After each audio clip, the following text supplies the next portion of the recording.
আসসালামু আলাইকুম ওয়া রহমাতুল্লাহি ওয়া বারাকাতুহু। একটা অভ্যাস পুরো জীবন বদলে দিন। ৩ মাস আগে আমি ছিলাম অলসতার রাজা। ঘুম থেকে উঠতাম দুপুরে, আর দিনটা শেষ করতাম সোশ্যাল মিডিয়ায় ঘেঁটে। একদিন মনে হলো, এভাবে আর কত। একটা সিদ্ধান্ত নিলাম, প্রতিদিন একটা করে ভালো অভ্যাস গড়ে তুলব। আজ একটু আগেই ঘুম থেকে উঠলাম।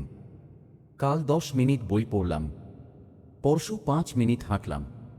এভাবেই ধীরে ধীরে বদলে গেলাম। 21 দিনে অভ্যাস, আর 90 দিনে পুরো জীবন বদলে গেল। শুধু সময় নয়, নিজেকে ফিরে পেয়েছি। তুমি যদি নিজের ভালো চাও, এখনই শুরু করো। ফিরিয়ে আনো নতুন জীবন। ভিডিওটি যদি আপনাদের কাছে ভালো লাগে তাহলে এরকম আরেকটি ভিডিও পেতে ভিডিওটিতে লাইক দিয়ে আমাদের এজেস বাংলা চ্যানেলটি সাবস্ক্রাইব করুন। ধন্যবাদ। আসসালামু আলাইকুম ওয়া রহমাতুল্লাহি ওয়া বারাকাতুহু।